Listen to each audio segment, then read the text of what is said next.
Hi all, Reigns ടോക്കിലേക്ക് ഇതാ വീണ്ടും സ്വാഗതം. അപ്പോൾ ഞാൻ ഇന്ന് വന്നിരിക്കുന്നത് നമുക്ക് മീനെ എങ്ങനെ വൃത്തിയിൽ കഴുകാമെന്നാണ്. അത് എങ്ങനെയാണ് കഴുകുന്നതെന്ന് ഞാനൊന്ന് പറഞ്ഞുതരാം. അതായത് നമ്മുടെ വീട്ടിലിപ്പോൾ കല്ലുപ്പ് ഉണ്ടാവുമല്ലോ, കല്ലുപ്പ് കൊണ്ട് മീൻ കഴുകുന്നതാണ് ഏറ്റവും നല്ലത് കേട്ടോ. അപ്പോൾ ഞാനിവിടെ 1 ടീസ്പൂൺ കല്ലുപ്പ് എടുത്തിട്ടുണ്ട്. കല്ലുപ്പ് പറഞ്ഞാൽ മീനിലെ ആ ഒരു മുരുമുരുപ്പ് അതൊക്കെ പോവും ഈ കല്ലുപ്പ് ഇട്ട് കഴിഞ്ഞാൽ. പിന്നെ അതിൻ്റെ കൂടെ നമ്മൾ ഏറ്റവും പ്രധാനമായിട്ട് ചേർക്കേണ്ടത് ഒരു 1/4 ടീസ്പൂണോളം മഞ്ഞൾപ്പൊടിയാണ് കേട്ടോ. എന്നിട്ട് ഇത് നമ്മൾ എന്ത് ചെയ്യണമെന്നറിയാം, ഈ കല്ലുപ്പുള്ളത് കാരണം ഉണ്ടല്ലോ, ഇതിൽ മീനിൽ എന്തെങ്കിലും, അതായത് ഈ മീനിൻ്റെ തൊലിയിലുള്ള ഇതൊക്കെ ഈ കല്ലുപ്പ് അങ്ങ് എടുത്തു മാറ്റാൻ പറ്റും കല്ലുപ്പിനെ കൊണ്ട്. അങ്ങനെ ഒരു ഗുണമുണ്ട്. പൊടിയുപ്പ് ഇത്രയ്ക്ക് ഗുണം ചെയ്യില്ല. അപ്പോൾ ഇത് നല്ലതുപോലെ ഇങ്ങനെ തിരുമ്മിയെടുക്കുക കേട്ടോ. പൊടിയുപ്പാകുമ്പോൾ ഉണ്ടല്ലോ അതങ്ങനെ പെട്ടെന്ന് അലിഞ്ഞു പോകും. കല്ലുപ്പ് അങ്ങനെ അലിയില്ല.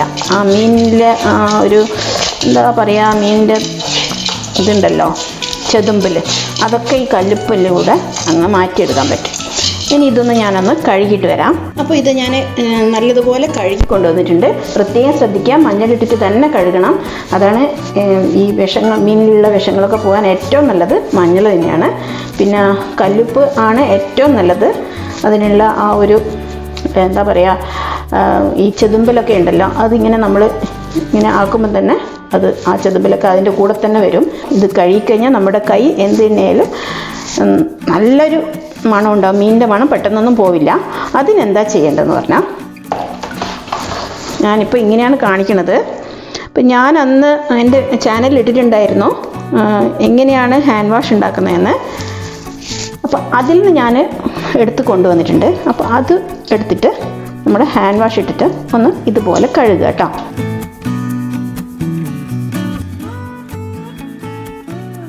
ഹാൻഡ് വാഷ് ഇട്ട് കഴുകിയതിന് ശേഷം നമുക്ക് ഇങ്ങനെ ചെയ്യാം. ഒന്നാമത് ചെയ്യേണ്ടത് പറഞ്ഞാൽ, നമ്മുടെ നാരങ്ങ ഉണ്ടല്ലോ, ഉണങ്ങിയ നാരങ്ങ എന്ത് തന്നെയായാലും ഉണ്ടാവും ചിലപ്പം വീടുകളിൽ. അത് നമ്മൾ എടുത്തിട്ട് ഇങ്ങനെ ഒന്ന് കയ്യിൽ ഉരച്ച് കൊടുക്കുക കേട്ടോ. ഈ ഉണങ്ങിയതായത് കാരണം വെള്ളമൊക്കെ കുറവായിരിക്കും.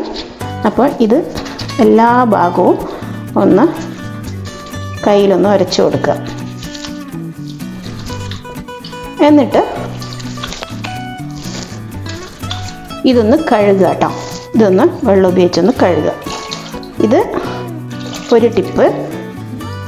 പിന്നെ വേറെ, ഇപ്പോൾ മീനിൻ്റെ ഒരു മണവും ഇല്ല കേട്ടോ. ഇതിപ്പോൾ ഈ ചെറുനാരങ്ങയും ഒക്കെ ഇട്ട് കഴുകിയപ്പം, ചെറുനാരങ്ങ പൊതുവേ നല്ലതാണ്, കൈക്ക് നല്ല സോഫ്റ്റ്നെസ് കിട്ടുകയും ചെയ്യും. രണ്ടാമതായിട്ടുള്ള ടിപ്പ്, നമ്മുടെ വീടുകളിൽ കാപ്പിപ്പൊടി ഉണ്ടാവുമല്ലോ, കാപ്പിപ്പൊടി അതെടുക്കുക. അത് ഏത് ബ്രാൻഡായാലും കുഴപ്പമില്ല. കാപ്പിപ്പൊടി ഇങ്ങനെ കയ്യിലൊന്ന് തിരുമ്മി കൊടുക്കുക എല്ലാ വശവും. നമ്മുടെ കയ്യിൽ മീനിൻ്റെ ആ ഒരു മണമേ ഉണ്ടാവില്ല. അത് ഇങ്ങനെ ചെയ്ത് ഈ 2 കാര്യങ്ങൾ ചെയ്തു കഴിഞ്ഞാൽ, ഏതെങ്കിലും ഒന്ന് ചെയ്താൽ മതി. എനിക്ക് കൂടുതൽ യൂസായി തോന്നുന്നത് കാപ്പിപ്പൊടിയാണ്. എന്നിട്ട് നമ്മൾ കൈ ഒന്ന് നല്ലതുപോലെ കഴുകി കൊടുക്കുക. കൈ ഒന്ന് നല്ലതുപോലെ കഴുകുക കേട്ടോ. അപ്പോൾ എൻ്റെ ഇന്നത്തെ ഈ കൊച്ചു വീഡിയോ നിങ്ങൾക്ക് ഇഷ്ടപ്പെട്ട് കാണുമെന്ന് കരുതുന്നു. അടുത്തൊരു അടിപൊളി വീഡിയോ വരുന്നത് വരെ bye, love you all, take care.